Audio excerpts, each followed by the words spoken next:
Good evening, everyone. We have now come to the final session, final lecture of this conference, which will be delivered by Professor Joseph Oesterle. He is from University of Paris 6. His main research interest, though, lies in number theory. It is fair to say that he is a universal mathematician and is one of the finest expositor of various branches of mathematics. Today, he is going to talk about some simple open problems in mathematics. Professor Oesterle.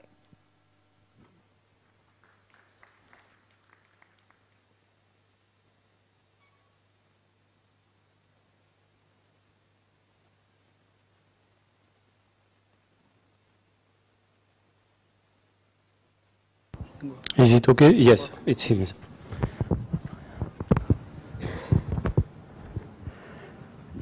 Okay, let me start by telling you what I shall not talk about. I shall not talk about the main big conjectures in mathematics like Riemann hypothesis, Birch and Swinnerton-Dyer conjecture, or more technical conjectures like Hodge conjecture, Bellison conjecture, Bloch-Kato conjecture, which are highly technical.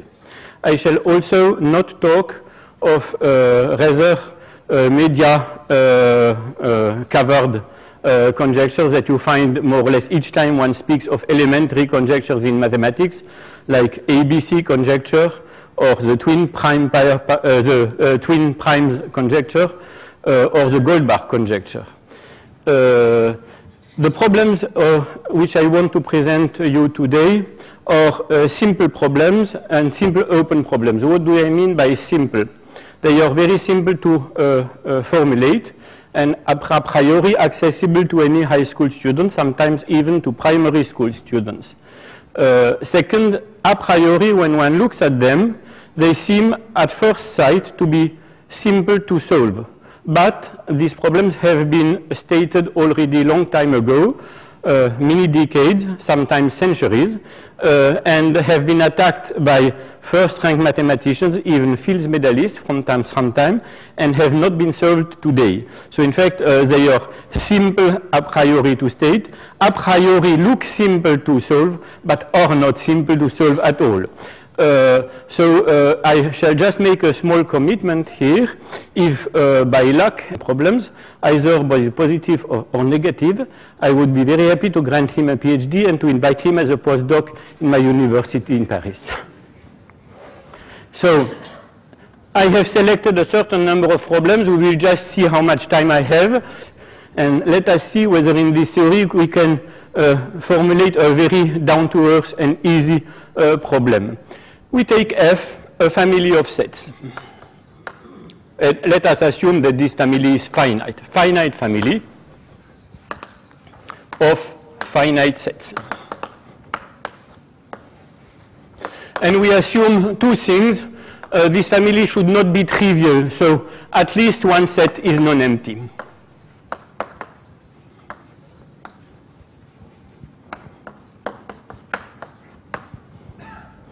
And second assumption that we make is the family is what is called union closed. So if you have two sets in the family,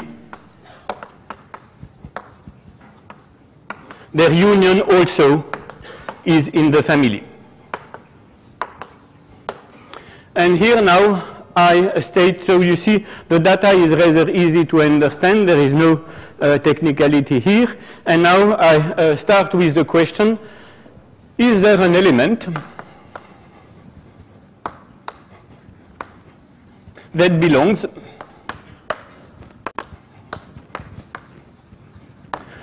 to at least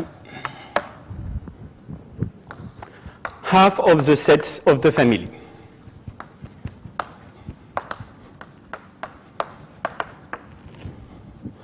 So this statement, which is a very, very simple statement, is a conjecture which is due to Peter Frankel.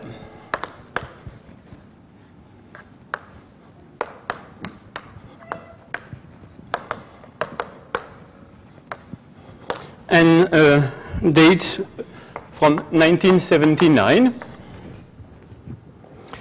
And to tell you what is known about this conjecture, there is one case where the conjecture is obvious.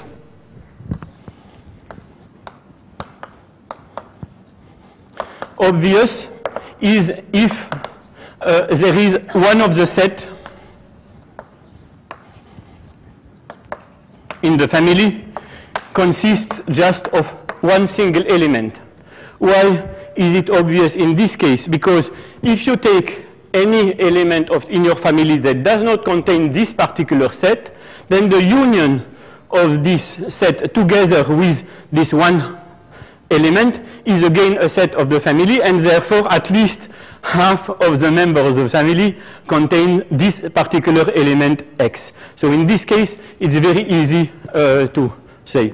And what are I shall not trace you the whole history of the problem and all the contributors, but what is in fact the present best known results in this direction? It is known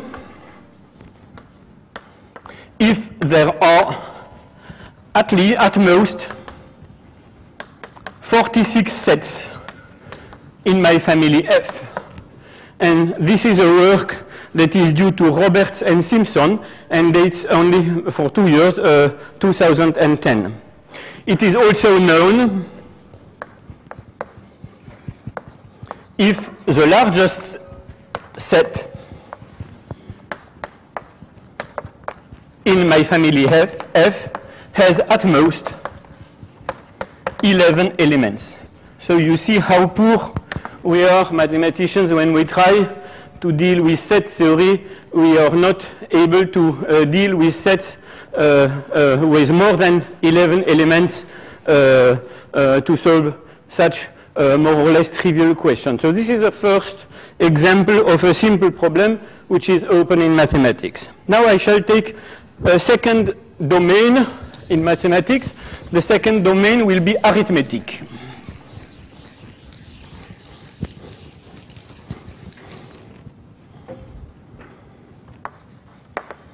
Of course, there are plenty of open problems in arithmetic, but I have chosen one which looks to me very nice. The problem is the following.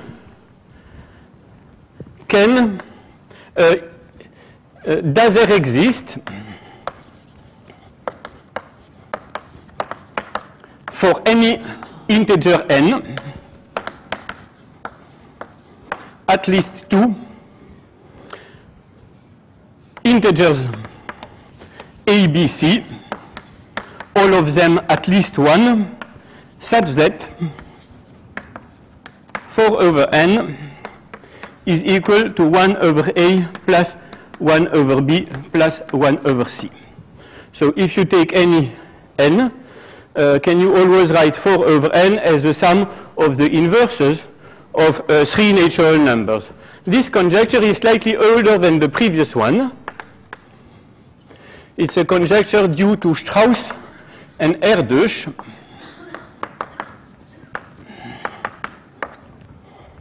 And it has been stated in 1948. It is sometimes called also the Egyptian conjecture for the following reason.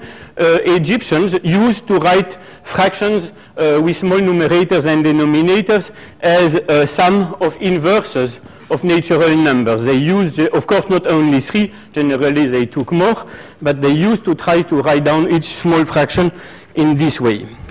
So in fact, what is known about this conjecture, if you give me any integer n, let us do it. Perhaps Baloo will give me a number between 50 and 100. 73. This is marvelous because it's one of the most difficult one recognizes that Baloo knows the problem because he gives me the most complicated one. Yes. So just let me write down. So 4 over 73. So I start with a reasonable approximation of 4 over 73. I shall take as a reasonable approximation just 1 over 20, which is not an exact value. So what is the difference between the two? It is 7 over 20 times 73. And then I notice that if I take 73 plus 4, I get 7 times 11. So if I have this fraction, what I have to do is to multiply by 11 above and below, and replace my 7 times 11 by 73 plus 4. And of course, 73 over all these things is 1 over an integer, and 4 over all these things is 1 over an integer, and I am done. So in fact, you see each time you take a given number, generally you have a priori no difficulty in finding these three numbers A, B, C. And people have started to see whether for some particular numbers n, the problem is easy to solve, and they have found out that the thing is easy if n is not congruent to 1 mod 24. As you can recognize, Baloo gave me a number which is congruent to 1 mod 24. So it is easy in this case. I just give you, for example, one reason, because there are some congruences that are valid. For example, if I take a number n, which is congruent to 2 mod 3. So if I take a number which is of the form 3m plus 2. In fact, I can give you an explicit formula for the decomposition of such a number. You will just check that it is 1 over m plus 1 over 3m plus 2 plus 1 over m plus 1 times 3m plus 2. So for these numbers, I have an explicit formula for infinitely many such numbers. And in fact, for each congruence class, other than the congruent class 1 mod 24, in fact, you have such an explicit formula. And if you go a little bit beyond 24, if you, for example, go to congruence classes modulo 840, there are only 6 congruence classes that cause you some problem. But there are always some remaining congruence classes that pose a little bit problem, and for which you have to invent a new method. So what is known about this conjecture? The only thing which is known besides this kind of results, which I have said, is that the conjecture has been verified, of course, by computer checking for n less than or equal to 2 times 10 to the 14. This is the last verification that has been done. It has been done this year, in 2012. And this problem, for example, has been attacked last year by Terence Tao together with Helmholtz. Terence Tao is a Fields medalist. And when you face a problem that looks too difficult to be done, what do? Instead of trying to solve the problem, you try to say that statistically it is solved. So in fact, what Terence Tao showed, that if you give yourself an n, randomly chosen in some large band, in fact, the average number of solutions A, B, C to your problem is of the order of log n to the cube. So in fact, there exists solution, but it does not mean that for any particular n there exists one. And for the moment, this conjecture is, this is the present status of this open problem. Now, let me take a third domain of mathematics, which belongs to yes, high school or perhaps even primary school studies. The third domain of mathematics will be triangles. Can I give you a conjecture about triangles? In fact, take a triangle and imagine that your triangle is a billiard, and there is a ball going in the billiard and bouncing by reflection on the boundaries of the billiard. Does there exist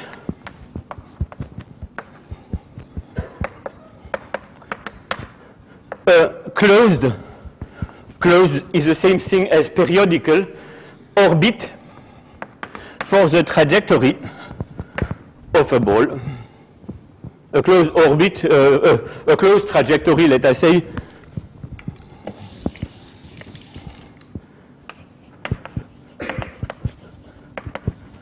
of a ball in this triangular billiard. So, of course, reflections are done exactly this way. When you go to the boundary, you have the reflection according to the usual reflection law, and you do not allow a trajectory to go into an angle, because if you go to an angle, you do not know how to bounce back.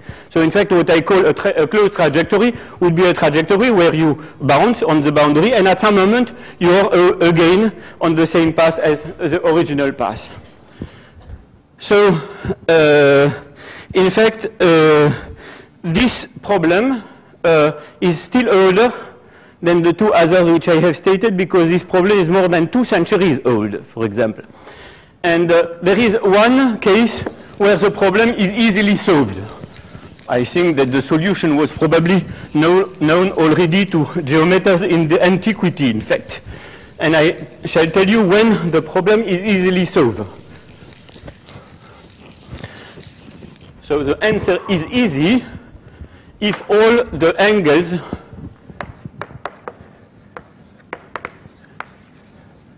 if the 3 angles of your triangles are less than 40 degrees. And I show you why it is easy, and I shall do the proof for you.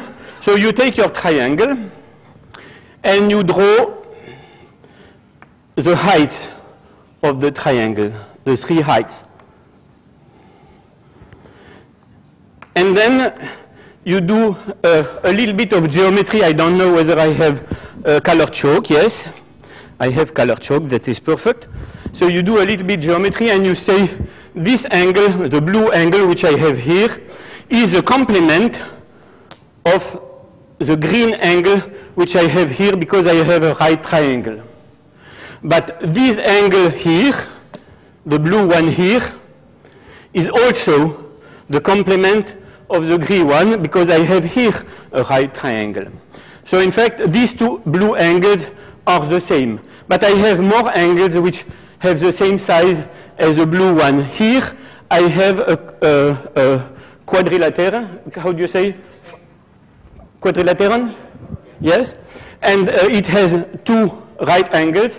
Therefore, you can put it inside of a circle, and therefore, if you look at any angle that intercepts the same arc, it will also be a blue angle. So in fact, for this reason, this angle here is also a blue angle, same size as this one. And if I am using now this quadrilateral and this one, which I have here, also 2 right angles, for the same reason, this angle, which intercepts this arc exactly the same as the blue angle here, is again a blue angle. And then I find out a very nice property. When you take the endpoints of your heights, in fact, and you join them, you get a triangle, and this triangle is the trajectory of a billiard ball, because here you have the 2 same angles, therefore the ball bounces back, and in fact describes a trajectory which is periodical of period 3. So in fact, in this case, it is very easy to get the result. And what is now known in general about this problem? In fact, the best known up to date is in fact a very long and technical papers, 80 pages long paper with computer-aided proofs with a large number of computations that proves the following. In fact, it is true also if the largest angle is less than or equal to 100 degrees. And so this paper is a paper which was written up by Richard Evan Schwanz, published in 2006, but of course very technical, very long, and uses many computer verifications between 90 and 100 degrees, and nothing is known above 100 degrees except for very special angles, for example, angles which are rational multiples of a flat angle. For these, we have also some results. But you see here, you have an open problem which concerns very elementary notions in mathematics, the notion of a triangle. Yes? In what? Was? No. Above 100, about 90, there is never anymore any periodic orbit of period 3. The real conjecture one has is that not only there exists one closed trajectory, but there exist infinitely many trajectories. Why is one interested in a triangular billiard? Because if you take a billiard which has a convex form, but the form is smooth, let us say C1, boundary C1, then, in fact, the same problem becomes very easy to... I take now, for example, a billiard which has a random form, a convex form, but I assume that the boundary is smooth. In fact, in such a billiard, you can prove very easily that for each given n, there exists a periodic orbit of period n. Let me just show you how, for example, you find a periodic orbit of period 2 to show you that it is very easy. To get a periodic orbit of period 2, you just choose 2 points, A and B, such that the distance of A to B is as large as possible. The 2 points, of course, on the boundary of your billiard. And then, because your distance is maximum, what happens is, in fact, the segment AB is perpendicular to the tangent at A and is perpendicular to the tangent at B. Therefore, this is a periodic orbit of period 2. It bounces back. And a slightly more involved argument will show you that, in fact, there exists a periodic orbit for any n given. In fact, this does not work in the triangle because there are n points, and we have said from the beginning that we do not allow the trajectory to go through the endpoints, and this makes the thing difficult. And of course, one has a much more general conjecture about billiards. The conjecture would be that if you take any convex billiard with regular or non-regular boundary, in fact, there exist always infinitely many periodic orbits. The first case that you have to treat if you want to take a non-smooth boundary is the case of the triangle. If you are not able to treat the case of the triangle, there is no chance at all that you will go anywhere else to prove a more general result. So in fact, it's really a fundamental case in order to make a progress inside of the dynamical systems in mathematics. It's not just an amusement, it's a serious problem, in fact. I am not going in the, well, one could generalize. All my problems, I just put them in the simplest possible case, but of course there are many, many generalizations, but I would just like to restrict to the simplest possible case where in fact the problem is already unsolved, in fact.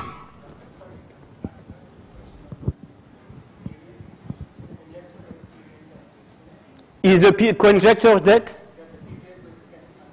Probably yes. I have not checked, but probably yes. When there is an acute angle which becomes very small, yes. To enter into the acute angle and to go back, you need generally a large number of steps. I do not want. Let me just go. I do not want to spend all my time only on the billiard, so I shall answer the question perhaps at the end, because otherwise I will just speak of only one problem instead of many open problems in mathematics. So let me take a fourth subject. Okay, let us try to find a nice sequence for which there is a nice open problem. I shall write for you a sequence, and then I shall tell you how this sequence is built. 1, 2, 2, 1, 1, 2, 1, 2, 2, 1, 2, 2, 1, 1, 2, 1, 1, and you think you know the what follows, and you don't know, in fact. Now I tell you exactly how my sequence is done. This sequence is called a self-reproducing sequence.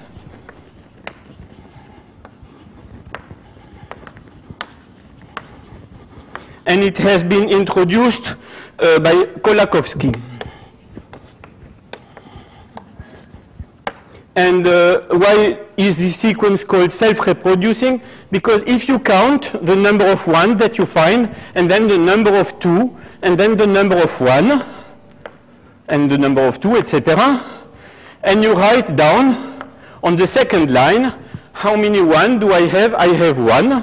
How many 2 do I have? Here I have 2. How many 1 do I have? Here I have 2.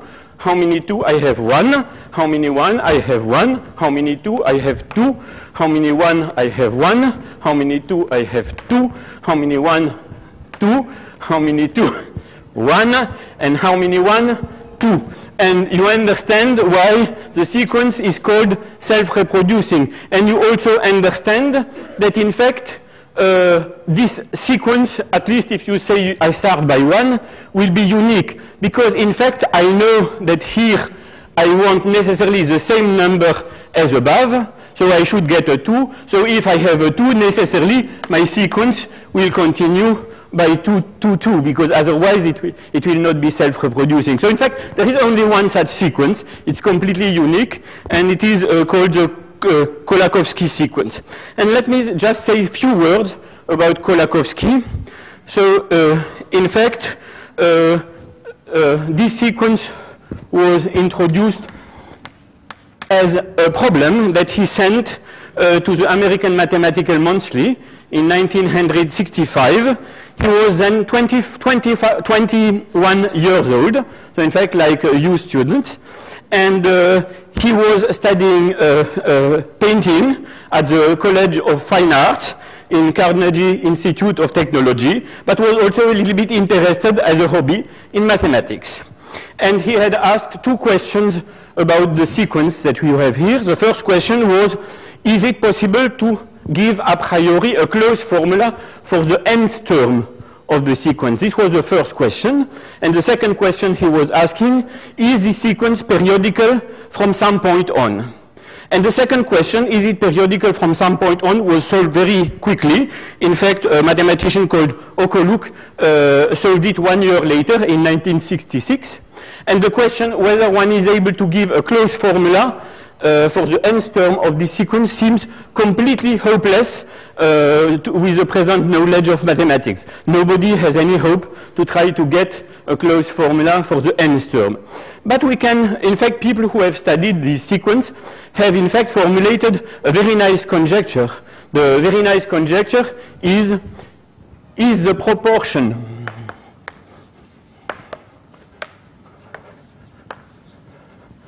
Pn of 1s in the n first term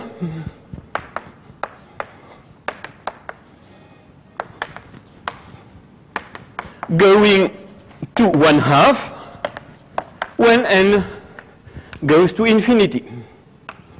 So in other words, if you take this sequence and if you enlarge it, and if you take more and more digits, is it true that when you go very far, the proportion of 1 is 1/2, and the proportion of 2 is 1/2? So, of course, experiments have been done, numerical experiments on computer. It seems very likely to be true. I tell you also what is the present state of art for the moment. Present state of art is the following. Pn is larger than 0.499 and smaller than 0.5001 for n large enough. Which, of course, does not tell you at all that the limit is 1/2, but tells you, and this result was obtained by Vasek in 1994. So again, a very simple question about a very simple sequence, open problem in mathematics again. Let me take another example of a simple open problem in mathematics. And my next example will come from games. usual games, not game theory, usual games that one can play at home. There is one game which is called the Hanoi Tower game. And this game is as follows. You have 3 plots. And on the first plot, you have a pile of disks of unequal diameter, the largest being down, below, and then a second one, and a third one, and a fourth one, like this. And you ask to someone to take this pile and to transfer it to another plot with the following rule. You are allowed at each time only to move one disk to another plot, and you are never allowed to put a larger disk on top on a smaller disk. So what is the number, minimum number AN of moves that you need in order to move a pile of n disk to another plot? And this is, of course, some very simple exercise in mathematics for any mathematician, because you realize that if you want to move the last disk, which is the largest one, you have no choice. You have first to move the n-1 to some other plot, which takes you a index n-1 moves. And then you take the largest disk, you move it to the plot which is free. You add one move, and then the pile of n-1 disk, you put it on top on the larger disk, and you again have an-1 moves, and in the total you have an which is equal to 2 times an-1 plus 1. And from this, of course, you will deduce immediately then the number of moves which is necessarily is of the order of 2 to the n-1. And of course, this is the reason why the game, when you are not a mathematician, looks complicated, because if you take a pile, for example, of 10 disks, the number of moves is 1023, and nobody will generally be able to do these moves correctly without knowing more or less what the strategy should be. And now I ask you, what is the open problem? And the open problem is just the following. Instead of 3 plots, take 4 plots. And ask yourself, what is the minimum number of moves, and or what is the optimal strategy in order to move a Hanoi Tower to another plot, but you are now allowed to use 4 plots instead of 3. And here, the situation is very curious, because in fact, when people tried to imagine what the best strategy would be, in fact, they had an idea of what the best strategy should be. And the strategy was published. It was published in 1941. 1941.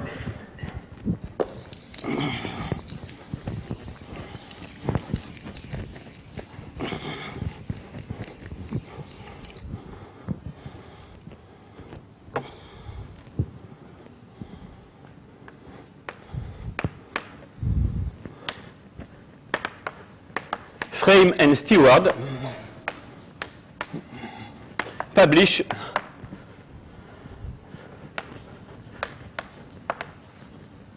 a probable optimal strategy.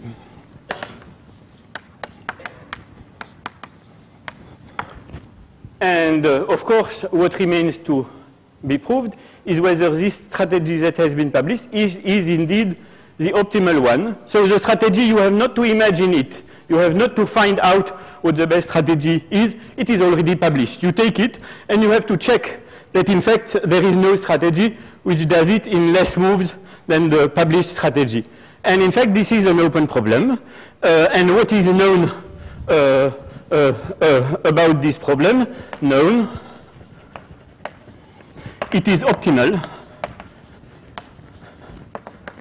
if n, the number of disks, is less than 30. And of course, this optimality has not been done by a human proof, but by a computer checking. And after 30, the computer was exhausted because it was too complicated for him to compute what happens in all these kind of things. So again, some open problem in mathematics which has something to do with very simple objects.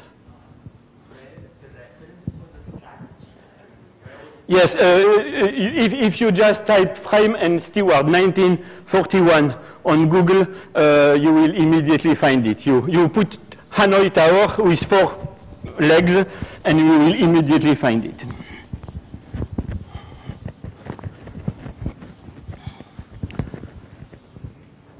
So, next example. What time is it now? Okay. Next example is, it's a problem which is a little bit less simple than the previous one, but perhaps also much more serious, and has something to do with India. Therefore, I have included it in my list, even if it cannot really be said to be as simple as the other ones. The problem is the following. Take an integer n,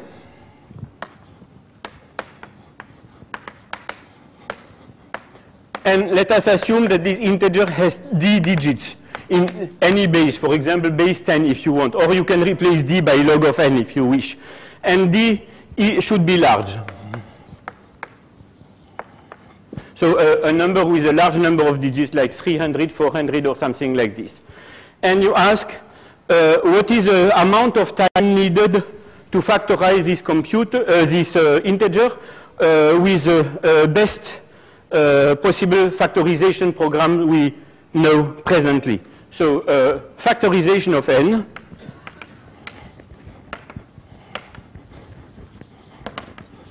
can be achieved in what is called sub-exponential time.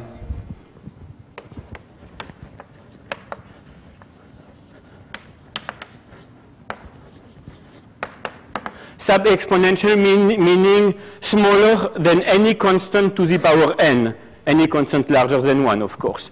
So in fact, the kind of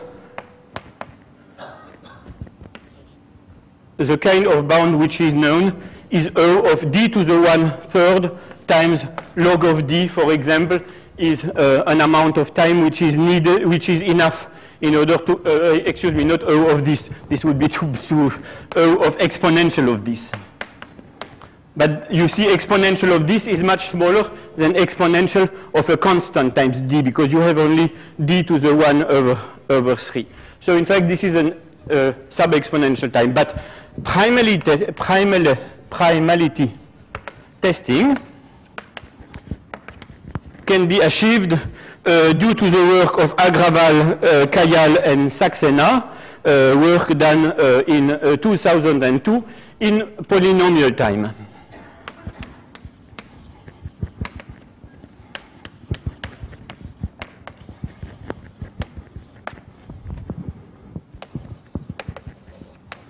And the presently, of course, the present best version are variations of the initial version that was published by these 3 authors. The present best version is due to Pomerantz and Lenstra, and works in a time which is O of d to the 6. I am only speaking of the version who are not probabilistic, who are deterministic, and who do not rely on any open conjecture, which are completely sure. And the question is, can square freeness be tested in polynomial time? What do I mean by square freeness? Exactly as in the case of primality testing. When you have primality testing, you ask only the computer to answer the following question: is my integer n a prime or is it not a prime? In case he answers it is not a prime, you do not ask for any explanation or factorization or anything like this. You just ask to have an answer, and the answer should be a theorem. So in fact, it's the same thing. When you have your integer n, to say it is square free means all the exponents of all prime factors are 1. You just ask, is it true that all exponents are 1, or is it not true? And in fact, you ask only for an answer, yes or no. For the moment, it seems that in fact, there exists no algorithm testing square freeness, which is much better than the algorithm of factorization. So anything in between the time of factorization and the time of primality testing, anything between would already be a big progress, even if one does not achieve polynomial time. If we had something which is really smaller than d to the 1/3, would be very nice to obtain. And yes, let me just, yes, I should say that often one says that the integers, the ring of integers, looks a little bit like the ring of polynomials in one variable over a field, because both rings are principal ideal domains. You have a Euclidean division. One knows that, for example, there are analogous things, the theory of their extensions in one case or the other are the same. You find Dedekind domain in both cases and so on. But there is one big difference between the ring of integers and the ring of polynomials. In the ring of polynomials, you have a tool that you do not have over integers, and this tool is the derivative. And if I had asked the same questions for polynomials in one indeterminate, factorization of a polynomial generally over any given field is a highly complicated topic. Primality testing of a polynomial can also be achieved in polynomial time. But square freeness of a polynomial can be achieved in a polynomial time. Why can you achieve this in a polynomial time? Because you just take your polynomial and its derivative, you compute by the usual Euclid algorithm the greatest common divisor between p and p prime, and you look whether this greatest common divisor is 1 or not 1, and it tells you whether your polynomial has or has not multiple factors. So in fact, there are many first-rank mathematicians who are working in order to try to produce something that would play for integers the role of derivatives. So far, all have failed. And I think a good test to know if someone announces you, I have now a theory that copies those. The derivative you ask him, does your theory tell anything about this last question which I have written up here? If this theory does not say this, then in fact the theory does not play the same role as the derivative, because the derivative is here indeed to test the multiple factors. So this is one question which I wanted to include because I think it's a quite important question, even if it is not as simple as the other one. And now I would like to go to the next one. Next one. The India connection is the fact that the three people who have written the primarily testing algorithm are of Indian origin.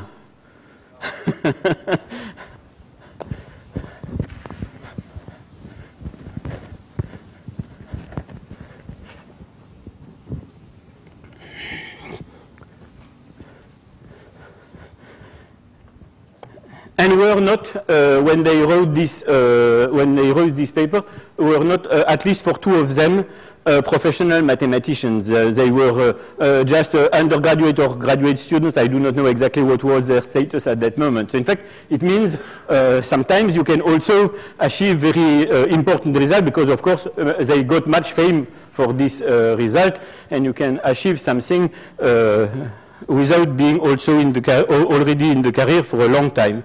So next thing, I shall try to give you simple open questions concerning polygons. And this simple open question which I have chosen is a conjecture by Erdős, again. Erdős, who I learned by visiting the exhibit here in the hallway, that he visited, in fact, in 1981, the institute here. There is even a photograph remembering this event. And Sekeres. And it was stated in 1935. This conjecture says the following. Among 2 to the n minus 2 plus 1 points in the plane, in general position meaning not 3 on the same line, you can always find n of them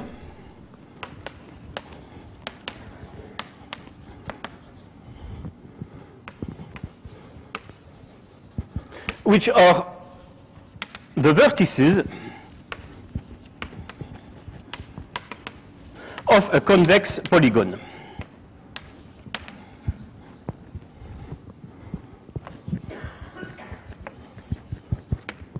And in fact, the bound that is here is sharp. If I replace 2 to the n minus 2 plus 1 by 2 to the n minus 1, in fact, the result does not hold anymore. So in fact, really, if you want the theorem to be true, you have at least to put this number of points. I just show you one picture with, let us say, I shall take 4 points. I shall take the picture with n equal 5. N equal 5. N equal 5 means I should take 8 points, one less than this, for which you will not be able to find a convex pentagon from these 8 points. So I put 1 point here, 1 point here, 1 point here, 1 point here. To help me a little bit to draw my figure, I shall just draw the 2 diagonals so that I know more or less where I pass, but these diagonals have no importance. Then you put 1 point very close to the diagonal, but not on the diagonal, and you put 1 very close to the diagonal here, and 1 very close to the diagonal here, and 1 very close to the diagonal here.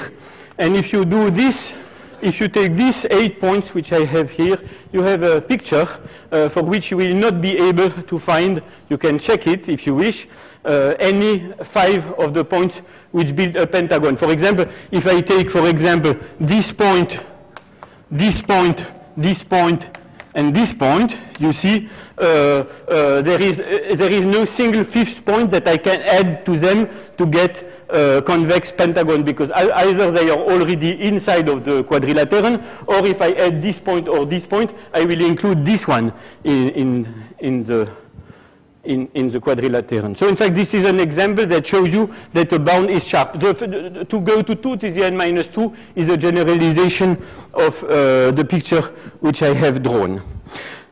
So, what is the present status of this conjecture? It's very nice to know the present status of this conjecture. So in fact,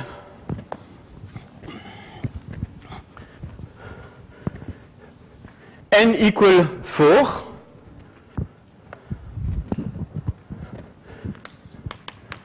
is due to Erdős and Sekeres in the paper where they state the conjecture. N equal 5 is due to Mackay, I think Mackay, and was already known at the time they wrote their paper. So they included in their paper as an announcement, but Mackay never published his proof. So in fact, later on, proofs were published for this result, but it was already a result that was known in 1935. And then n equals 6. N equals 6 and has been published by Sekeres and Peters in 2006. So there are some things which are interesting in these dates, because of course you have 2 times the name Sekeres. He states the conjecture in 1935, and there is a Sekeres who solves the case n equals 6 in 2006. Are these Sekeres the same persons? The answer is yes. So it's pretty rare to state a conjecture when you are a young man and to solve it at the end of your career. And let me just put the dates of birth and of death of Sekeres for this reason. He was born in 1911 and died in 2005. So of course this date, 2006, seems to conflict with 2005.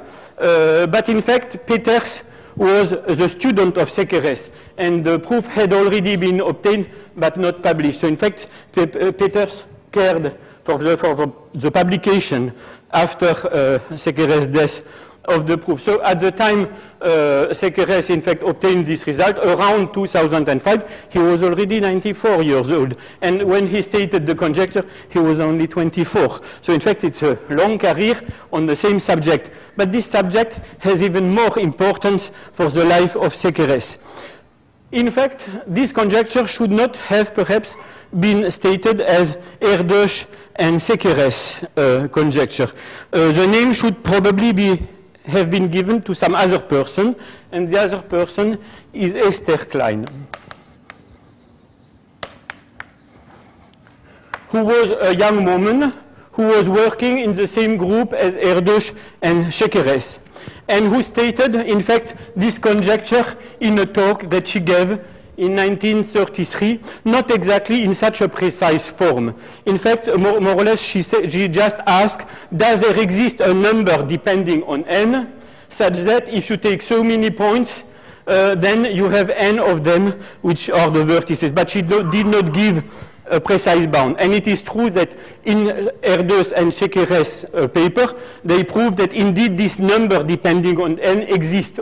They do not show that it is as sharp as this bound, but they give a bound which works, which is not the optimal one. And who was this Esther Klein? In fact, Erdős and Sekeres were present at the talk she gave in 1933. So in fact, they quickly started working on this problem and they published their papers. And in 1937, in fact, you will decide whether it is the happy end. In fact, Sekeres died on the 28th of August 2005. His wife, Esther Klein, died on the same day 1 hour later. So, okay, let me see whether I have still. Ah, yes, I wanted to tell you one other funny story about this problem. In fact, you think that if Sekeres published this paper in 2006, it is probably his last paper, because of course he is no more there. But in fact, it's not his last paper. He will publish 2 more papers in 2008. In 2008. The very last paper so far published, I don't know whether the thing will continue, the very last paper published in 2008, again, was a paper that he co-signed with Lindsay Peters, his student. And if you think that Sekeres was a person working only on very elementary problems in combinatorics or so, you are completely false. First of all, his education at the beginning was chemistry. His interest was in physics. And the last paper which was published, I just read it because I know that there are a certain number of physicists also in the audience. His last paper is called Space-Time Structure and Spinor Geometry. And I give you the summary which you find in Matsinet of this paper. The structure of space-time is examined by extending the standard Lorentz connection group to its complex covering group operating on a 16-dimensional spinor frame. A Hamiltonian variation principle is used to derive the field equations from the spinor connection. The result is a complete set of fields equations which allow the sources of the gravitational and electromagnetic fields and the intrinsic spin of a particle to appear as a manifestation of the space-time structure, a cosmological solution, and a simple particle solution, or examine further extensions to the connection group are proposed. So you see, in fact, he was working in a complete different domains, but in fact, this particular problem has nevertheless occupied him a lot for his whole life. I think I am exactly at the end of my time. I had, of course, 7 or 8 other problems to propose, but I do not want to double my time, and therefore I shall stop here for today.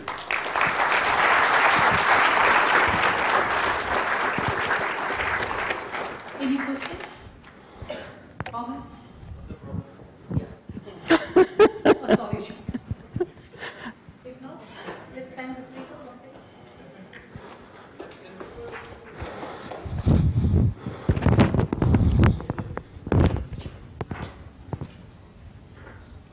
That self-reproducing series, did you say that it is periodic? No, I said that in fact Kolakowski, who published this series in the American Mathematical Monthly, had asked as a first. This is about the Villiers problem.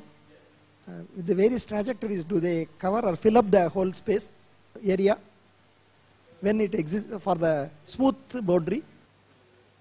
And there's a coordinate system, Kruskal-Sakarish, yeah.